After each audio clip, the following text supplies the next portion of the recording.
Now, we have also talked about the factors which facilitate such environment, like the security, the psychological safety. My question to you is, to what extent, apart from the psychological safety and security, to what extent does organization support to enable this kind of behavior so that employees can work smoothly during the times of crisis? I think it's pretty important in terms of, let's say, getting, uh, so psychological safety doesn't come naturally or automatically. I've pretty much in any organization I've worked, I don't think I've seen it happen automatically. It's something that is built. It's how you kind of shape the culture over a period of time to get there. And I think it all starts with leading by example. So the moment you see leaders acknowledging uh, mistakes, for instance, or you see um, basically a more transparent view of what went wrong, for instance, when it went wrong, etc., and seeing that that is okay, that's human, that's something that happens, and that you segregate the individual from the process or the idea or the problem. So when you start doing that actively and making it more visible in the organization, that is when this, the psychological safety, I think, starts getting built.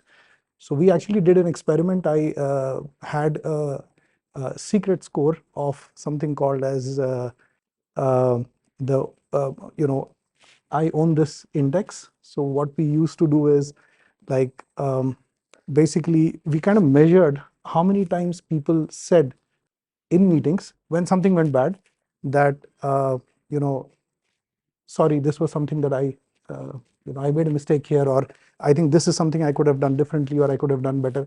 When you use that word I, and I think that we started by actually having the leadership speak about it, about the mistakes that actually happened. Like, we took a wrong decision, this is what happened, etc., etc. And we saw that index growing. And along with that index, we saw the psychological safety growing. And this was, again, a very small setup, not a very large setup, but you could actually see that visibility. You could see more root cause analysis happen once you start seeing that index go up. It was as simple as, in a year we had like 0 in year 1, and second year we had like 2, the third year we had 4 instances of that. And we basically started seeing this thing working. So I think it's definitely organization that is responsible. Primarily, I would say leadership that actually pushes it. Anything else that anybody would like to? So I just go in. I think I wouldn't use the word crisis here, because if every day is a crisis, then maybe the organizations need to restructure. But maybe there's a dimension of why is this high stake, right?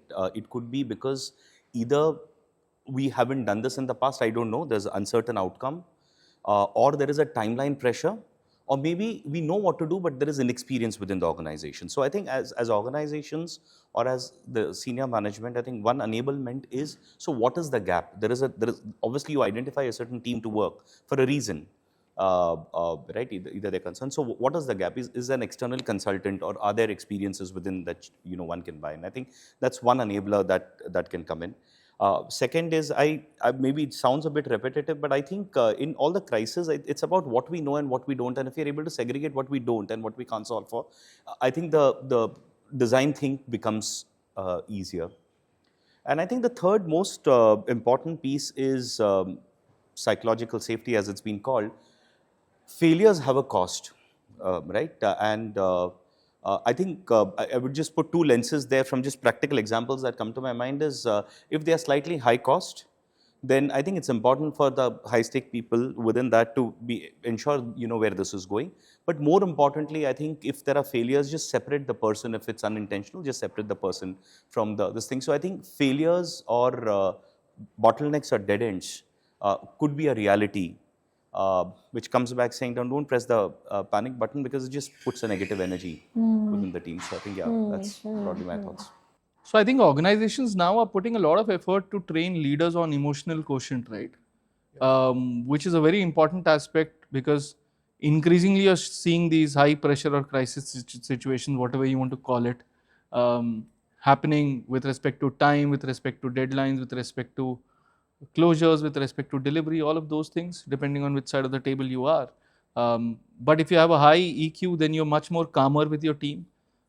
You keep reiterating what is it that you have to achieve. Your messaging is consistent. You are giving the team the space that they need to do mistakes. You are owning up mistakes when you make one also, right? In high performing teams, it's not while the buck stops at the leader, it's not that the leader is always right. There'll be time when the leader has given a wrong direction. But at that time, rather than just drooling on what has happened at that time and why it shouldn't have been done that, it is important to just say what next, right? That becomes very important at that time, and it has to start from the leader. So I think a lot of organizations are now doing that bit very, very consciously, that they need to have that emotional quotient built into the leaders so that the teams then inculcate or imbibe all those habits as well. Right, right. I think it is also, sorry, you want? I think it is also how, I'm taking a cue from what you just said, it is also how you design for risk management and mitigation. So at an organizational level, the cost of failure is different at different times. And the definition of what is a crisis, of which degree, is also different at different times. So for example, I am reminded of a time when I had one of the teams which used to focus on a privacy product. And this was a product that would be rolled out globally. And of course, you know, if you look at the European privacy regulations, what happens if there is a failure on the field, it can have several $1 million, hundreds of $1 million of repercussion. So that's the cost. But actually the crisis for the team, the product team, actually happens much earlier. So we do not wait for that to become a crisis. The definition of crisis happens much earlier, where there is, you know, 2-3 layers earlier where beta testing is happening before it is being rolled out. And if something is caught at that stage, that gets escalated to the person who's reporting to the CEO. So that itself is a crisis for the team. So you actually, that's what good organizations do, because so that the impact of the failure doesn't come on the employees, because you will always have some bugs reaching to the next level, right? So that is one factor which I feel, how do you design the program? The second aspect which organizations need to do is, it depends on what are you actually, what do you reward? So when I took over a group of, you know, in a new role, I inherited a group of people, different sets of teams. And there was this one team who was, you know, very great culture, working really well. So much so that defects were never reaching outside. An escalation would go all the way to the CEO because it was a privacy team, right? And nobody knew them in the organization. So obviously my predecessors had, you know, sort of just been happy that they are working well, but they were not the heroes. Who are the people who are the heroes? The people who create a crisis and then solve it. They are the heroes. And people who prevent the crisis are usually looked over. So I think if it, and then of course what we did was we, you know, sort of made sure that this team was recognized, recognition started, and also the messaging started within the group that this is what you need to do to be recognized. I don't want to see people raising a crisis and then solving it, because organizations unfortunately very often tend to reward those people who make a crisis visible, maybe not intentionally, but unintentionally, and then they solve the crisis, right? So I think it's also about how do you prevent crisis, and good performing teams actually do a much better job of preventing crisis from happening.